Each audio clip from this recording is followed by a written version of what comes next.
Bismillahirrahmanirrahim. Assalamualaikum warahmatullahi wabarakatuh.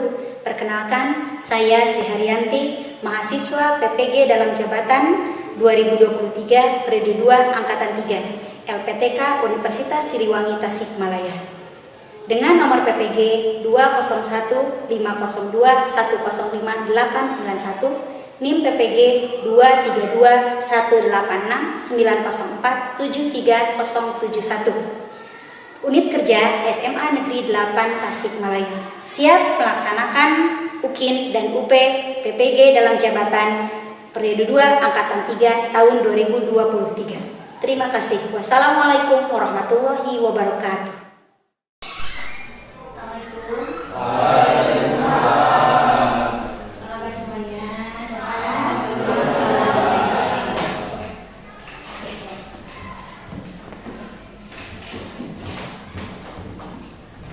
Untuk mulai pembelajaran, baiknya kita berdoa dulu. Silakan KM, disiapkan dulu, kemudian lanjutkan teman.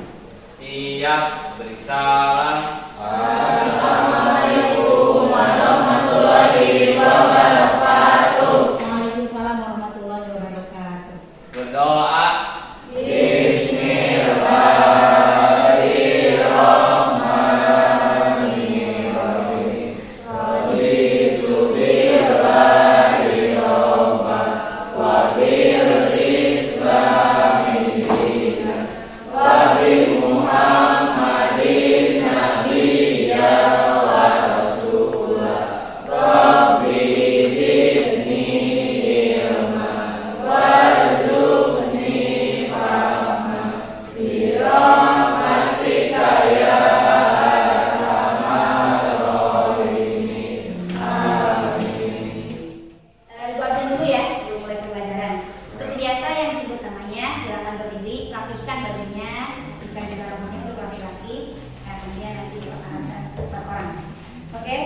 Agnia Sofia, kemudian Haras,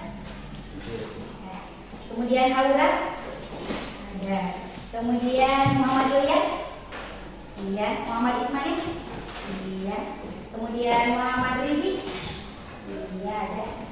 Nidita, kemudian Rahma,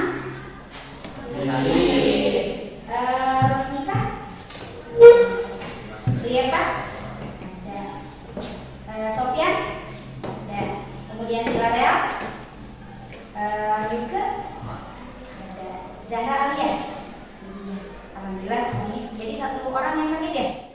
Seperti biasa, sebelum mulai pembelajaran kita akan membuat dulu kesepakatan atau kita ingatkan dulu kesepakatan yang pernah kita buat ketika semester 2 kemarin ya, pertama kali kita masuk. Nah, kesepakatan tersebut harus selalu kalian laksanakan, diantaranya adalah tepat waktu, hadir tepat waktu, ya kan? Siap? Siap. Kemudian mengerjakan tugas juga tepat waktu, siap? Siap. Sesuai dengan kesepakatannya, kita laksanakan kesepakatan tersebut dengan sebaik-baiknya dan kesepakatan yang lainnya. Kalau Ibu bahas lagi, nanti akan waktunya juga akan panjang ya. Nah, itu kesepakatan yang akan kita laksanakan selama pembelajaran sesuai dengan kesepakatan yang sudah kita buat di awal semester. Oke? Selanjutnya, Ibu akan tanya materi tentang pembelajaran minggu lalu. Ya, kita flashback dulu, persepsi dulu materi yang lalu. Oke, untuk mengingat kembali pembelajaran yang minggu yang lalu, Ibu akan tanya. Siapa yang bisa menjawab? Silakan acungkan tangan ya.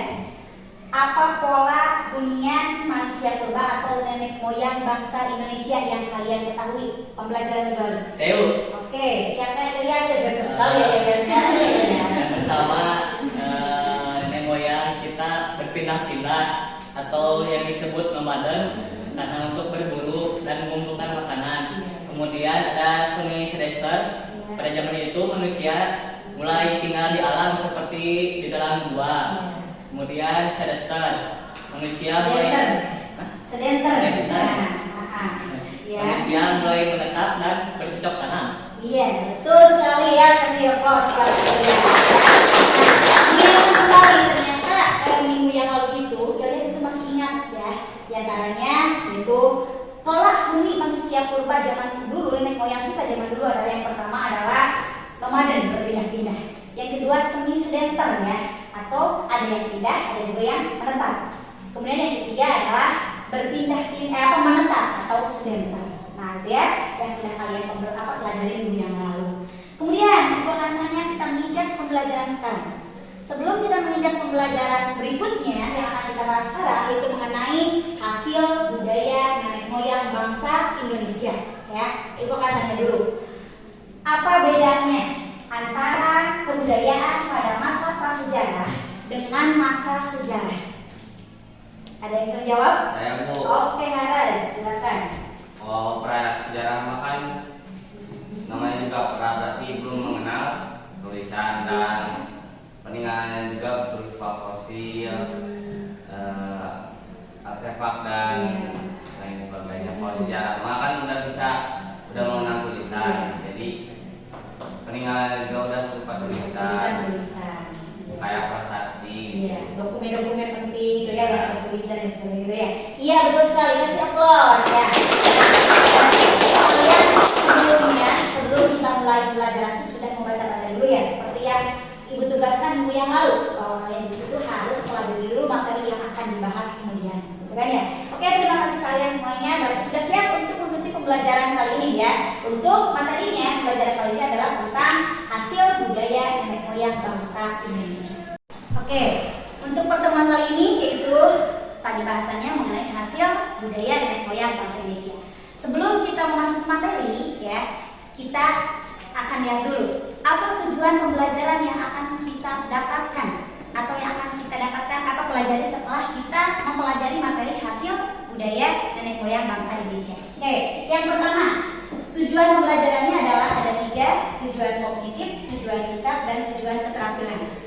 Tujuan kognitif atau tentang pengetahuan yang kalian dapatkan nantinya diharapkan setelah menganalisis tentang hasil kebudayaan nenek moyang bangsa Indonesia melalui kegiatan pembelajaran dengan menggunakan model pembelajaran problem based learning atau PBL, peserta didik dapat 1. Mengolah informasi mengenai hasil budaya nenek moyang bangsa Indonesia.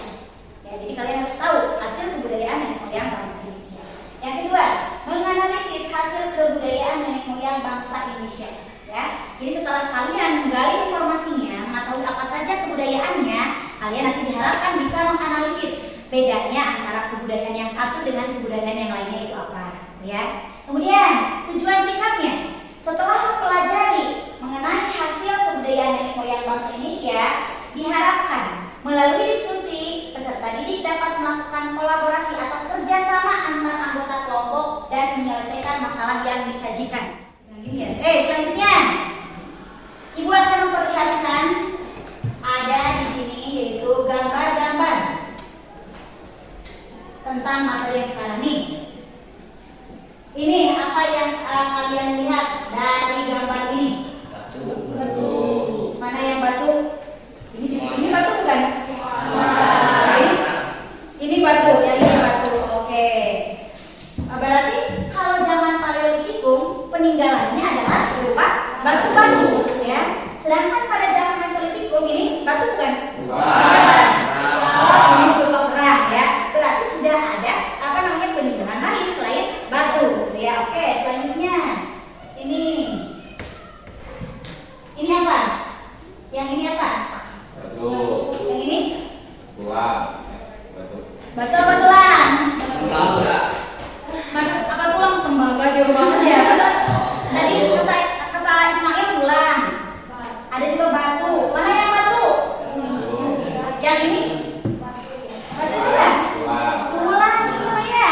Kalau ini? Batu. Tulang. Bukan ya. Nah, berarti kalau di zaman Neolitikum berarti ada juga benda-benda yang peninggalannya bukan cuma batu saja, tapi juga berupa tulang-tulang yang dibuat untuk perhiasan kepentingannya. Jadi sudah mulai mereka mempunyai nilai seni, yaitu sudah bisa membuat kerajinan atau perhiasan dari tulang-tulang binatang atau hewan yang mereka buru, gitu ya. Sedangkan kalau zaman Megalitikum namanya juga mega kan, artinya itu adalah batu. Artinya batunya itu adalah batu yang terbuat dari batu besar, bentuknya besar, ya, seperti halnya ada sarkofagus, dolmen dan lain sebagainya, menhir dan lain sebagainya. Oke, Sebelumnya kita akan lihat dulu video pembelajarannya, yaitu dari YouTube tentang hasil kebudayaan nenek moyang bangsa Indonesia. Supaya nanti ketika kalian mengerjakan tugas kelompok ya, ada gambaran, kemudian kalian buat resumenya dari materi video pembelajaran ini. Oke? Silakan kalian amati dulu atau lihat dulu video pembelajarannya.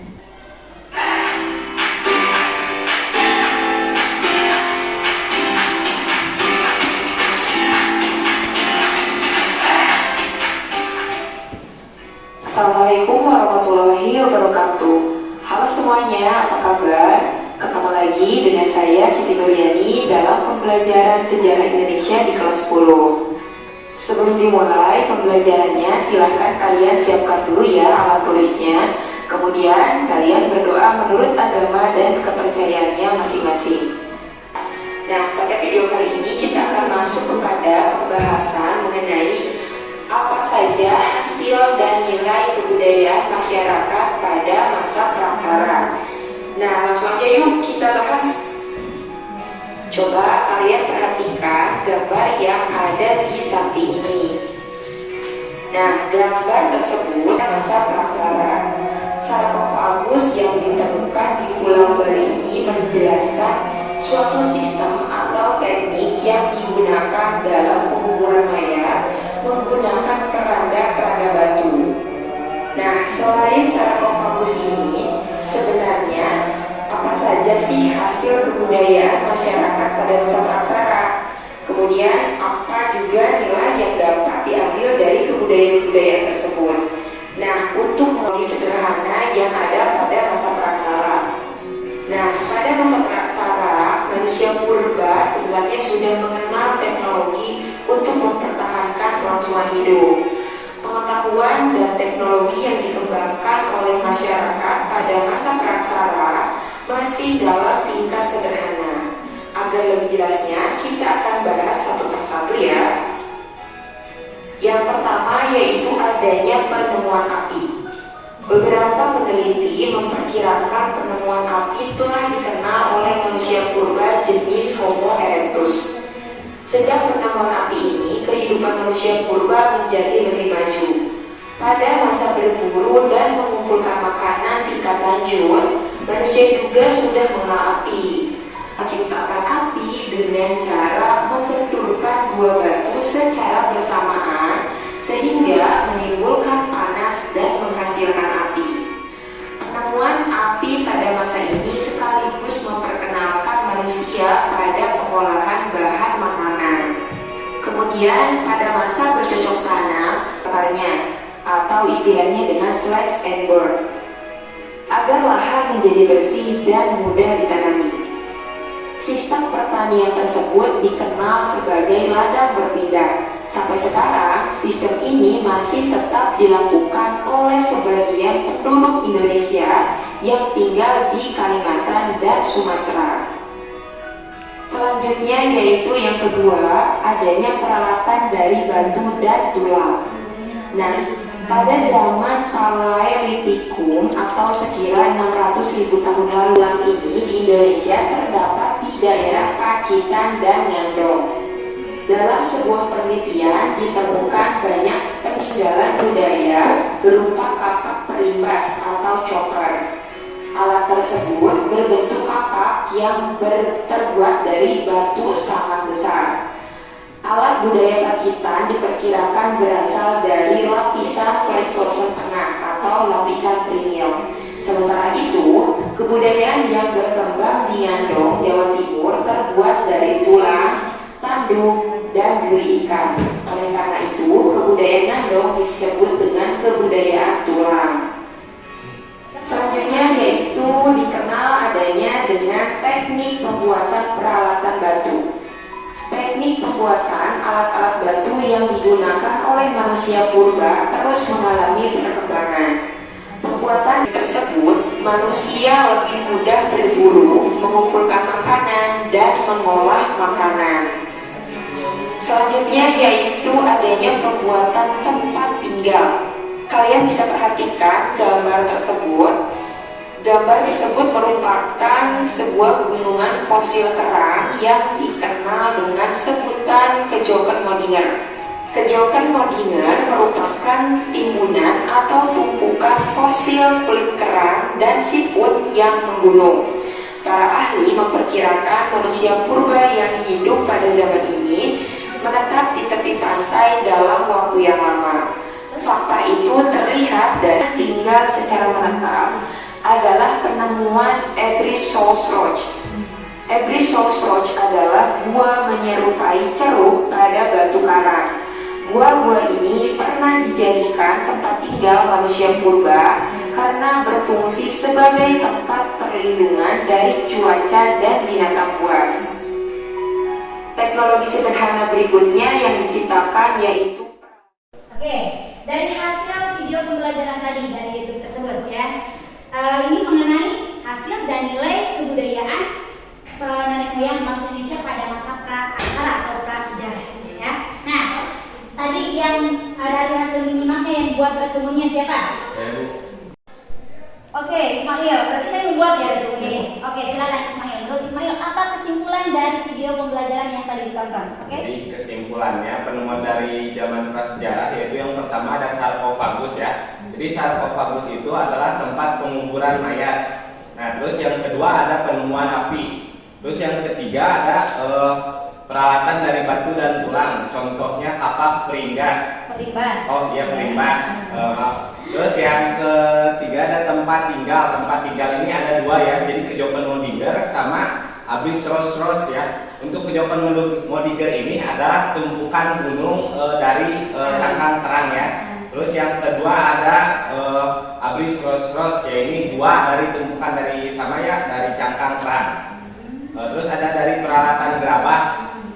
Contohnya dari peralatan gerabah itu tuh ada cawan, piring, terus dan lain sebagainya. Yang terbuat dari tanah liat. Iya, bagus sekali Ismail. Terima kasih Ismail. Oke ya, barusan yang dikatakan atau yang dipaparkan sama Ismail itu adalah hasil dari nonton video ini, resumenya ya. Betul sekali. Tadi yang dikatakan sama Ismail, hasil dari video ini diantaranya adalah ditemukannya gerabah. Gerabah itu adalah tempat peti mati. Ya. Kemudian yang kedua ditemukannya sarkofagus ya. Nah, sarkofagus gerabah ya. Oke, yang terbuat dari batu besar ya. Kemudian yang kedua adalah ditemukannya api. Penemuan api yang pertama kali yang dilakukan oleh manusia prasejarah zaman dulu adalah dengan menggesek-gesekkan batu atau dengan cara menggesek-gesekkan kayu gitu ya.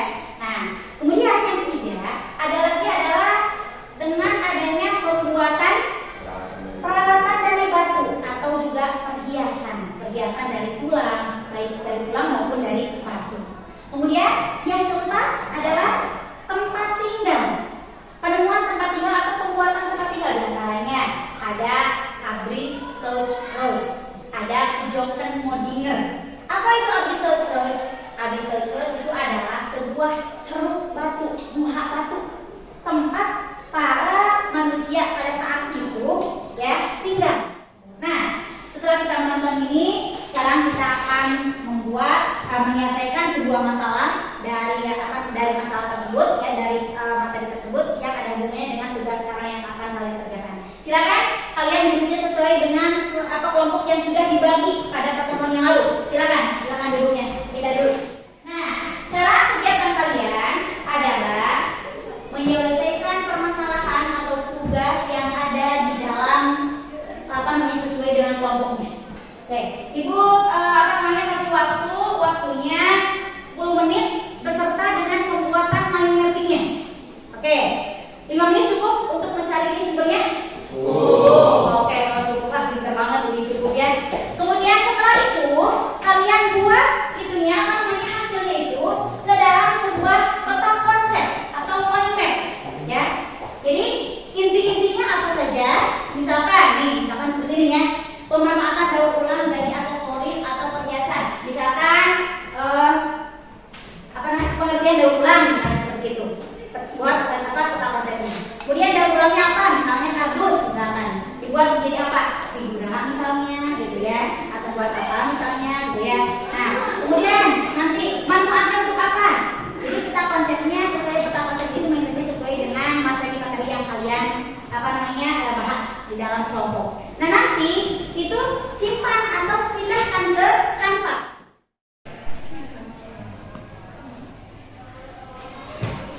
Kalau ada yang perlu ditanyakan, silakan tanya.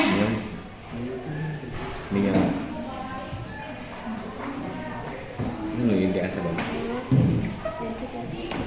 Banyak nih. Ini bagus tapi nah, bentar. Banyak yang bagus. Bingung. Yang penting Rifa coba untuk cari materinya. Ini sambil cari template. Iya. Ada materinya? Sudah ketemu? Nah, tinggal menyimpannya ke Canva ya? Iya. Tuh kan, kayaknya enggak 15 menit juga udah beres. Soalnya ini kan kita tinggal memindahkan dari apa yang kita kerjakan ke Canva ini. Sudah kalian simpannya? Atau tinggal kopas aja dari misalkan kalau sudah ada di copy paste dari Google, nanti tinggal pindahkan ke Canva-nya. Biar mudah.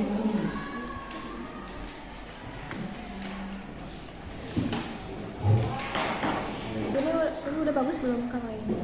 Ini ada yang kurang nggak? Boleh ke depan. Mau kelompok 4 juga, mau kelompok 2, mau kelompok 3 ya. Gitu. Itu ya. Jadi kalau belum siap kelompok 1 boleh siap. Ada materinya ini di sana. Tinggal kopas aja gitu ya. Tinggal kopas, kemudian nanti cari yang itunya, cari yang sesuai tadi apa itu? Misalnya itu apa itu teh? Misalnya kunyit misalkan digunakan itu misalkan seperti halnya apa orang kita kan kalau misalnya apa sakit kambung gitu kan. Lagi diskusi. Iya, materinya nasional geographic analysis. Itu ada coba. Nanti itu dari tulang. Itu ada tinggal dipindahkan di kopas aja ya. Ke Canva ya. Udah beres kerjanya? Udah beres ya? Udah pada nyantai gini. Oke, sekarang kalau udah beres, silakan yang mau duluan presentasi. Boleh. Gak usah berurutan ya. Silakan aja yang sudah siap, silakan ke depan. Semuanya ya, semuanya. Nanti petugasnya, misalkan yang ada yang mau mempresentasikan, ada kemudian yang mengoperasikan ininya, laptopnya gitu ya. Tugasnya sudah dikirimkan kan ke ibu kan ya. Nanti kalian tinggal memutar videonya ini di sini di laptop ya atau di layar gitu ya. Oke siap, saya coba yang duluan. Oke, kelompok A. Oke, Ilyas lagi, Ismail lagi. Oke, silakan ke depan. Oke. Assalamualaikum warahmatullahi wabarakatuh. Waalaikumsalam warahmatullahi wabarakatuh. Perkenalkan, kami dari kelompok 4 akan mempresentasikan tentang peralatan alat rumah tangga dari tanah liat ya. Untuk presentasinya kita akan lewat video, bisa ditonton sekarang. Oke. Reva, sok di sini. Ada suaranya? Ada kalau langsung ada suaranya kayaknya ya. Belum keburu mungkin ya, karena saking cepatnya barusan tugas nih. Nah, ini untuk judulnya ya, pemanfaatan alat rumah tangga dari tanah liat.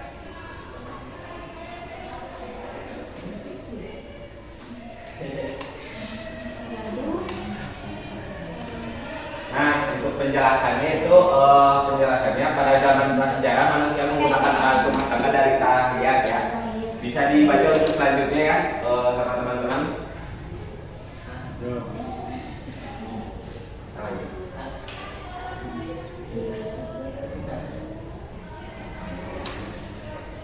Proses pembuatannya adalah seperti pengumpulan tanah liat terlebih dahulu.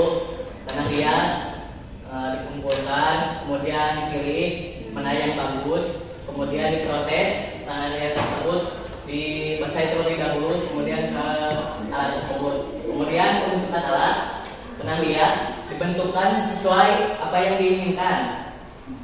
Kemudian pengeringan ketika tanah liat tersebut sudah jadi, tanah liat tersebut dikeringkan agar kering tentunya. Kan jadi sebuah benda yang berharga gitu kan. Terus Kemudian akhirnya adalah pembakaran agar lebih kering lah, agar tidak terlalu basah lagi. Kemudian ada penghiasan yang opsional agar lebih bagus gitu. bisa diwarna juga mungkin ya. Diwarnai.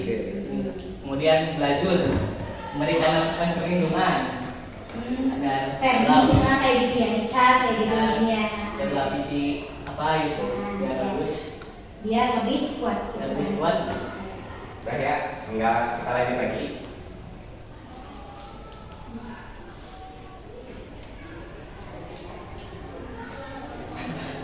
Manfaat tanah liat adalah bahan alami yang mudah diolah dan ramah lingkungan serta daya tahannya yang kuat.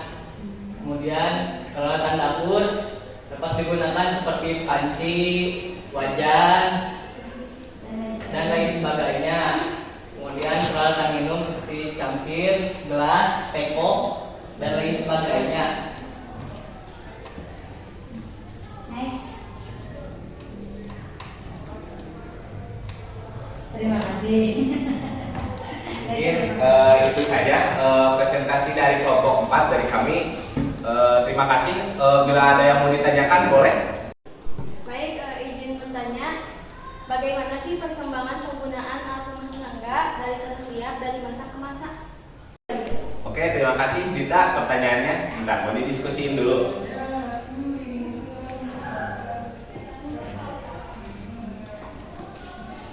Oke, Dita, jadi pertanyaan bagus sekali. Jadi tanah liat itu berkembang dari zaman ke zaman itu. Jadi dari yang awalnya sederhana sampai ke apa detail gitu tuh dari waktu sering berjalannya waktu ya. Nah, contohnya itu mulai dari alat gerabah itu kan perkembangannya tuh dari gerabah tuh bisa jadi wajan, piring dan lain sebagainya. Itu jawabannya. Sekian dari kami kelompok 4. Wabillahi taufiq wal hidayah. Assalamualaikum warahmatullahi wabarakatuh. Waalaikumsalam warahmatullahi wabarakatuh. Bagus sekali ya. Nah itu barusan presentasi dari teman kalian kelompok 4 mengenai pemanfaatan tanah liat untuk kehidupan sehari-hari. Ada lagi yang mau presentasinya udah beres? Oke, kelompok 1. Oke, Yuga silakan. Kelompok Yuga. Perkenalkan, kami dari kelompok 1. Di sini saya bersama teman saya Zara dan Aura akan mempresentasikan tentang pemanfaatan daur ulang menjadi aksesoris atau perhiasan. Kami sudah berdiskusi dan membuat video, silakan ditonton.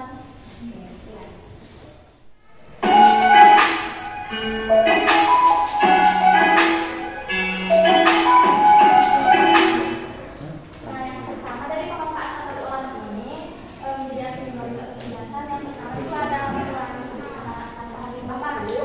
Dengan menggunakan kembali bahan bekas, kita mengurangi penebangan pohon, eksploitasi tambang. Ini membantu melindungi habitat alam, mengurangi kerusakan hutan dan melestarikan keanekaragaman hayati.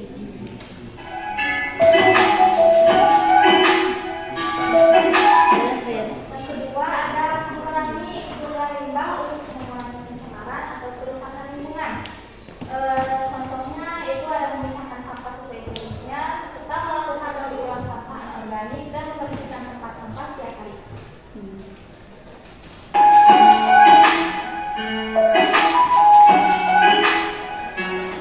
Yang ketiga, menjadi mahakarya baru dan dapat dijual. Pemanfaatan daur ulang juga bisa membuat mahakarya baru, yaitu dengan mendaur ulang limbah lalu dibuat menjadi kerajinan yang bisa dijual dan menghasilkan.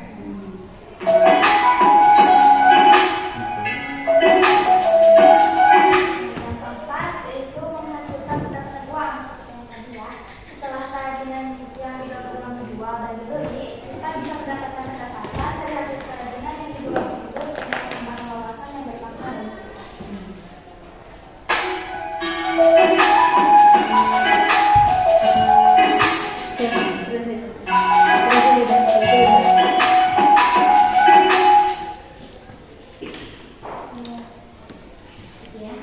Sekian dari kelompok kami. Apakah ada yang ditanyakan? Saya sebutkan satu contoh perilaku untuk mengurangi pencemaran lingkungan. Terima kasih atas pertanyaannya. Izinkan kami berdiskusi dulu.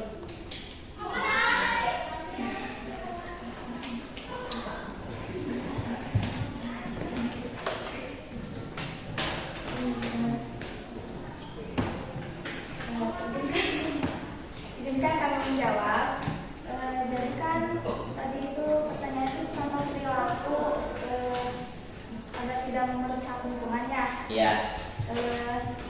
kewajibannya melakukan daur ulang sampah anorganik dan membersihkan tempat sampah setiap hari serta memisahkan sampah sesuai jenisnya. Baik, sekian dari kelompok kami. Terima kasih atas kerjasamanya. Mohon maaf apabila ada kesalahan. Wassalamualaikum warahmatullahi wabarakatuh. Waalaikumsalam warahmatullahi wabarakatuh. Oke, beruntuk tangan. Terima kasih untuk kelompok yang sudah tampil ya. Untuk kelompok yang lainnya berhubung waktunya juga tidak akan mencukupi ya, karena kita sudah mau di penghujung jam pelajaran. Nah, minggu depan kita akan bahas tetap memperselesaikan pekerjaan kalian ya.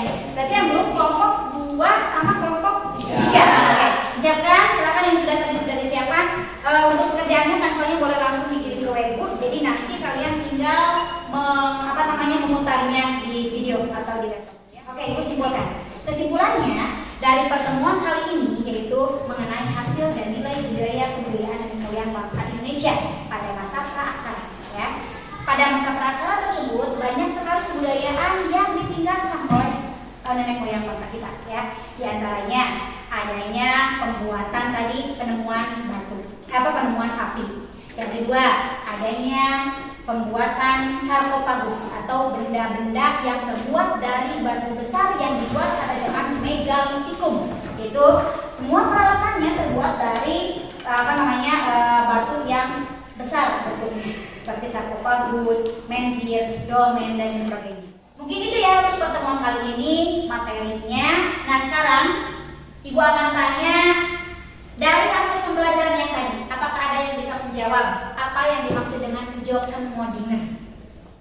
Oke, silakan Rinci. Apa Rinci? Pijokan Modiner. Pijokan Modiner adalah tumpukan kulit kerang dan siput yang sudah menumpuk hingga menjadi gunung, hingga menjadi bukit. Iya. Saking lamanya menumpuk hingga ketinggiannya mencapai kurang lebih 7 meter. Mantap, betul sekali, kasih aplaus buat Rinci. Selanjutnya kalian nanti untuk ini materinya ini sudah Ibu berikan, kemudian ini salah satunya barusan sekilas sudah memahami gitu kan ya. Mungkin sebagian besar dari kalian sudah memahami. Nanti videonya Ibu share-kan ke grup kelas kalian. Silakan tonton kembali untuk pemantapan materi pendalaman materi. Nah, sekarang Ibu akan tanya, apakah senang pembelajaran hari ini? Senang. Benar nih senang? Senang ya. Senang mana sama minggu yang lalu ketika kita membahas asal-usul nenek moyang bangsa Indonesia? Dua-duanya. Berarti dua-duanya kalian menyenangi model pembelajaran yang digunakan ya. Kalau kemarin kita TGT kan kita bermain berkompetisi, sekarang kalian berpikir kritis untuk menyelesaikan masalah yang tadi dihadapkan di dalam kelompok, kan? Yang tadi disajikan dalam kelompok. Ternyata kalian bisa semuanya ya.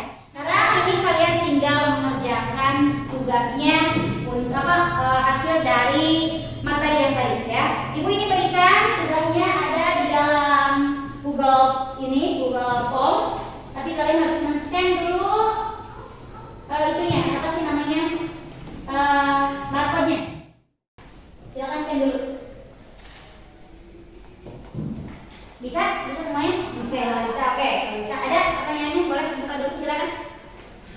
Ada pertanyaannya di Google Form? Ada. Nah, kemudian ini ada hal yang harus diisi. Ini tentang refleksi hari ini ya. Silakan kalian nanti kerjakan ya. Kerjakan nanti, kemudian kumpulkan dari pelajaran ini ya. Refleksi hari ini.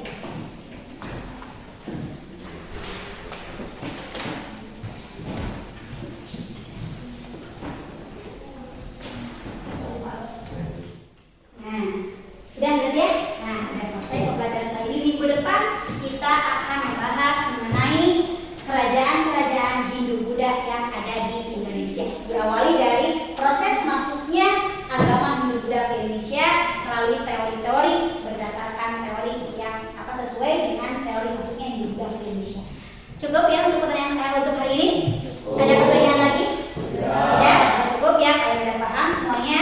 Minggu depan kita akan kembali dalam keadaan sehat walafiat. Mudah-mudahan semuanya nanti bisa sekolah semuanya, sehat semuanya ya. Kita bertemu kembali di pertemuan yang akan datang.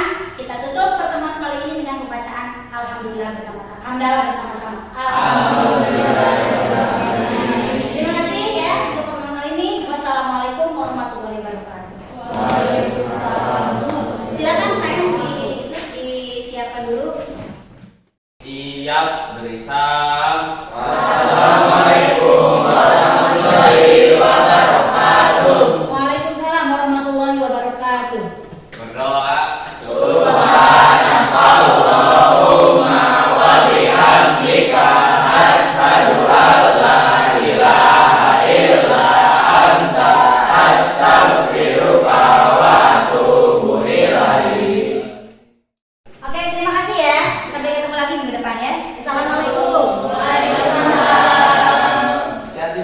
Ya, terima kasih.